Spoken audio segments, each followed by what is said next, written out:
Pukul 13 waktu Indonesia Barat. Radio Republik Indonesia Palembang dengan Warta Berita.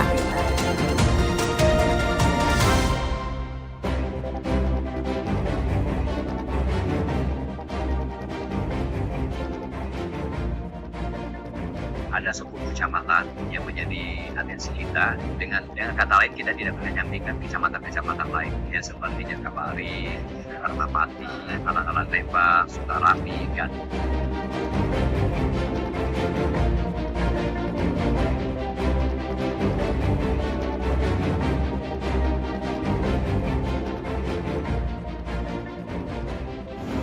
Penting parkirannya be Pak, keamanannya. Jangan di awal-awalnya be, kaget ujung-ujungnya masih kena palak juga.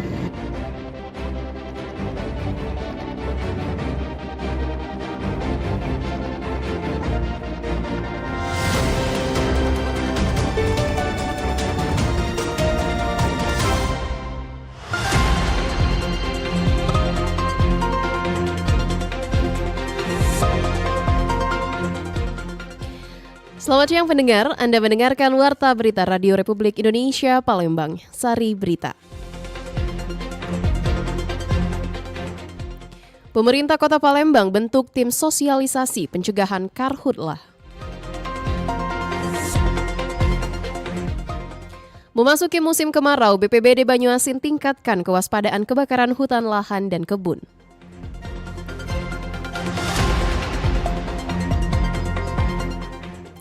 Pendengar, inilah Warta Berita selengkapnya, edisi Kamis 23 April 2026 bersama saya Alvina Damayanti.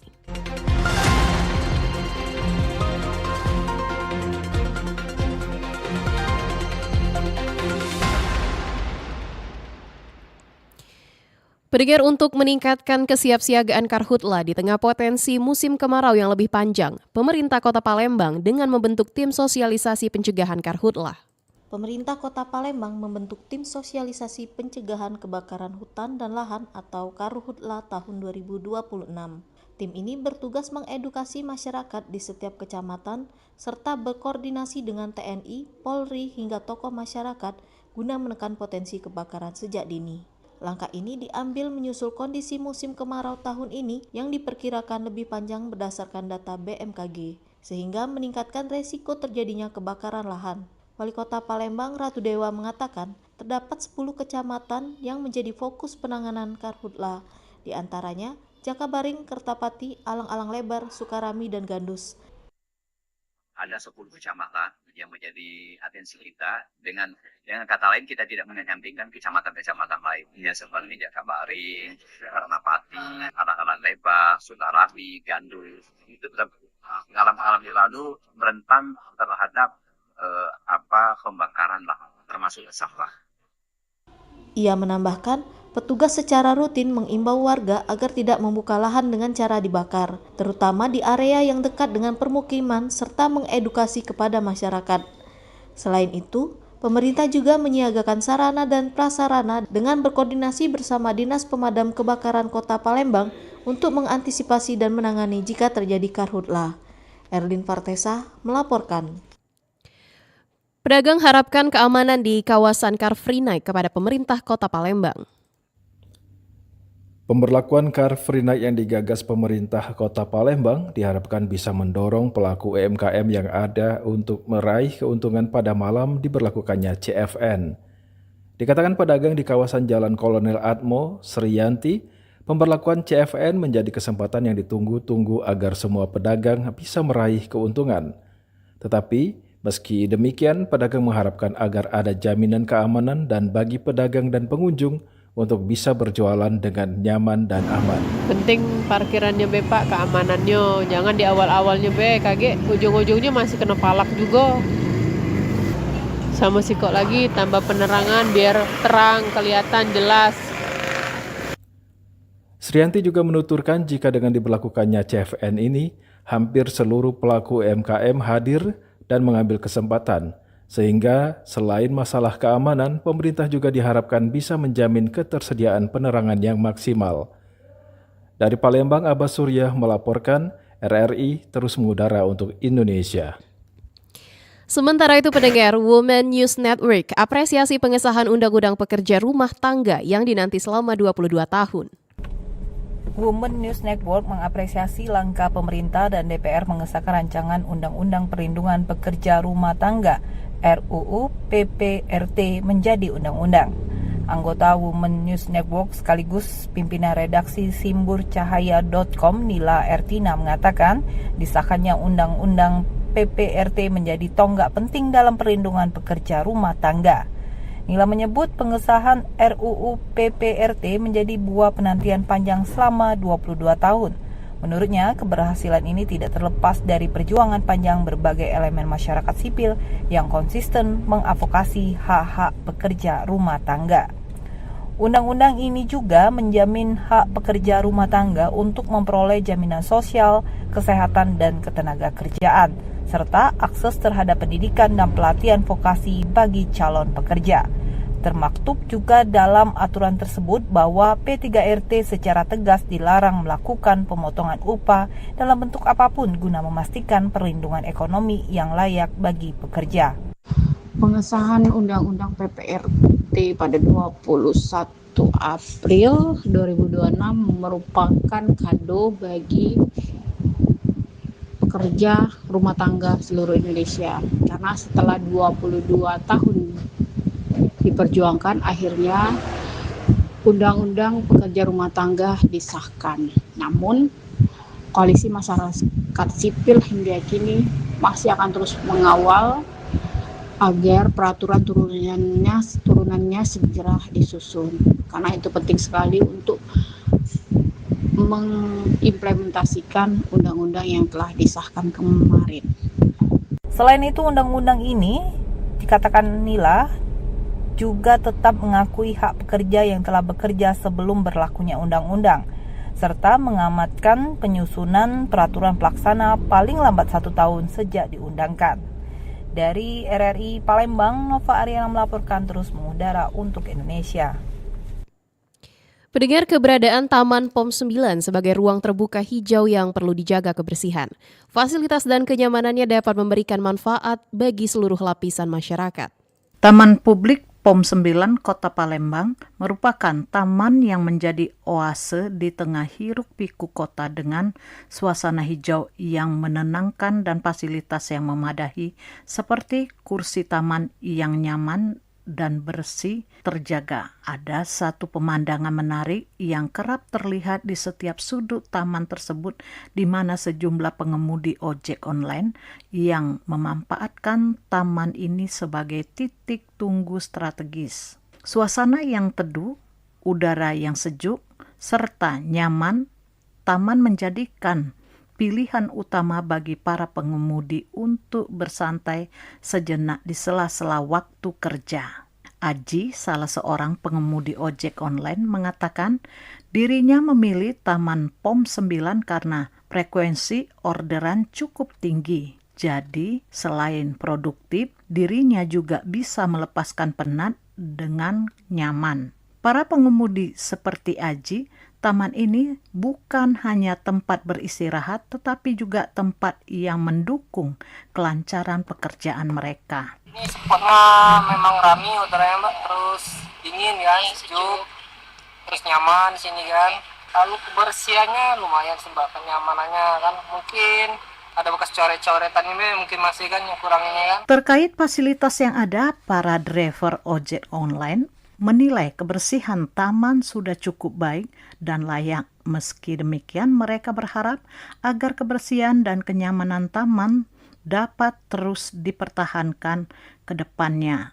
Taman POM 9 yang berperan sebagai ruang terbuka hijau tentu sangat penting bagi banyak orang, tak hanya bagi pengemudi ojek online tetapi juga untuk warga kota yang ingin menikmati udara segar dan suasana damai. Taman POM 9 ini menawarkan lebih dari sekedar tempat duduk atau tempat berlindung dari terik matahari. Taman ini adalah ruang terbuka hijau yang kebersihan dan kenyamanannya harus terus terjaga sehingga tetap bisa memberikan manfaat bagi seluruh lapisan masyarakat. Lamsi Harsil Tonga melaporkan. Pendengar, warta berita ini disiarkan secara langsung melalui RRI Programa 1 Palembang, frekuensi 92,4 FM, dan disiarkan juga melalui streaming aplikasi RRI Digital yang bisa diunduh melalui Play Store maupun App Store. Anda masih bersama Warta Berita RRI Palembang.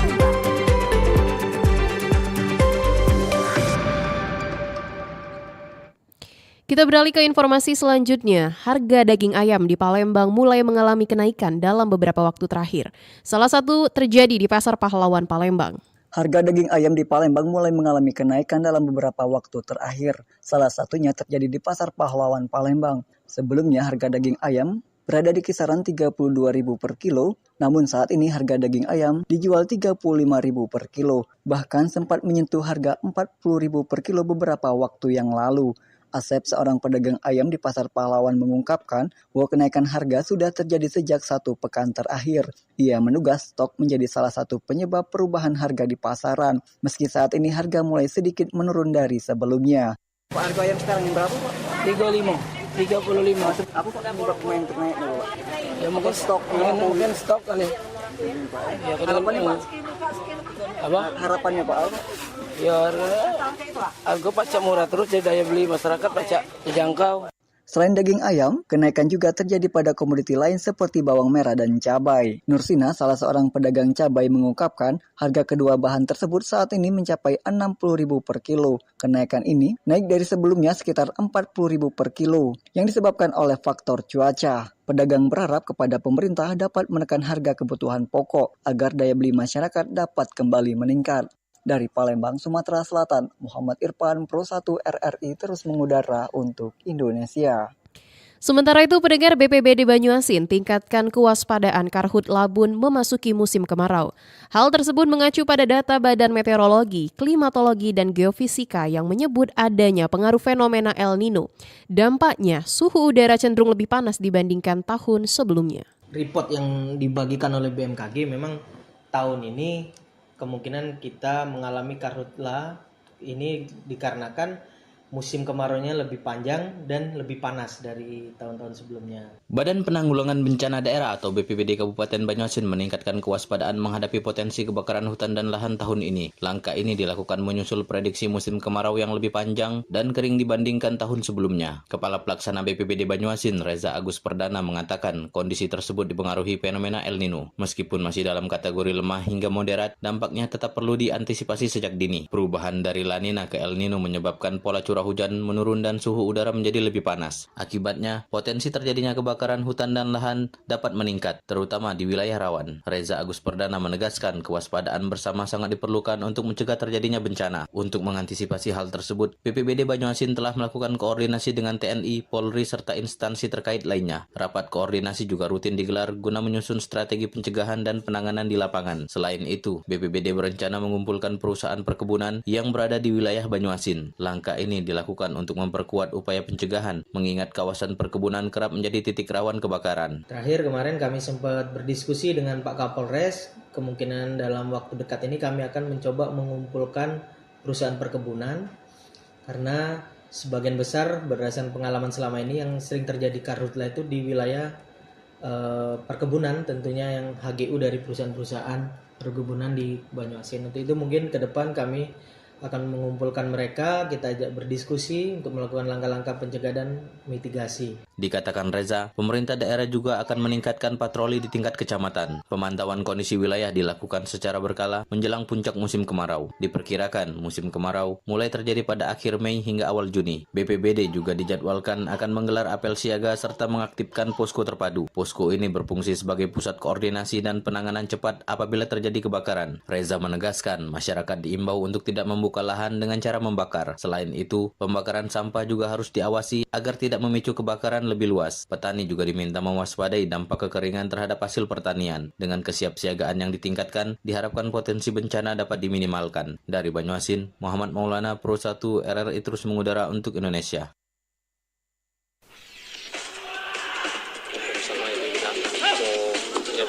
Olahraga atletik Sumatera Selatan berharap pemusatan latihan nggak usah mulu-mulu kan, karena dilihat dari persiapan sekarang JRC tidak akan terpengaruh terkait dengan pemain sudah memahami kesabaran masing-masing. Berita olahraga.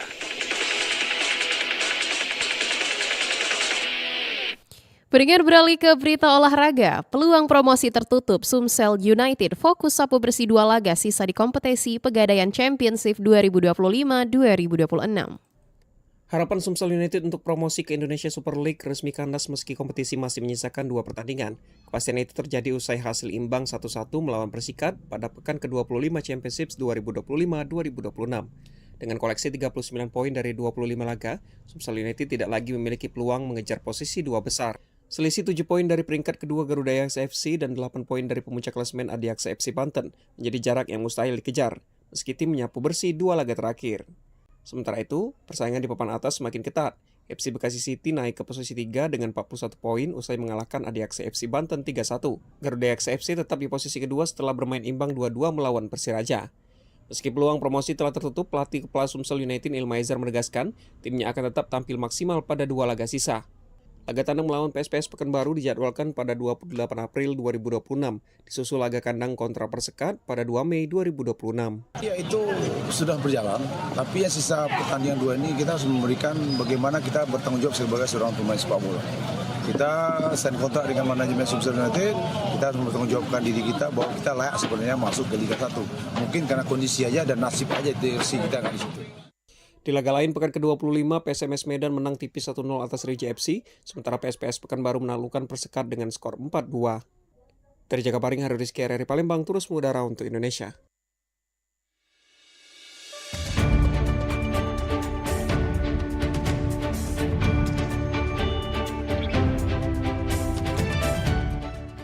Pendengar, sekian Warta Berita Produksi Radio Republik Indonesia Palembang. Sebelum berpisah, kami sampaikan kembali pokok-pokok berita.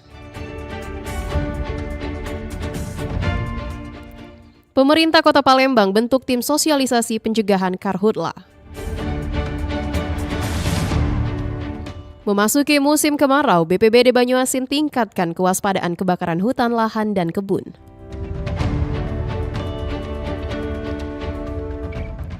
Pendengar, informasi lainnya dapat Anda akses melalui website resmi kami di rri.co.id. Kami juga membuka ruang aspirasi bagi Anda untuk menyampaikan peristiwa yang berada di sekitar Anda. Melalui line WhatsApp dan SMS di 082179279090. Mewakili kerabat kerja yang bertugas, saya Alvina Damayanti. Undur diri dan sampai jumpa. Demikian Warta Berita Radio Republik Indonesia Palembang.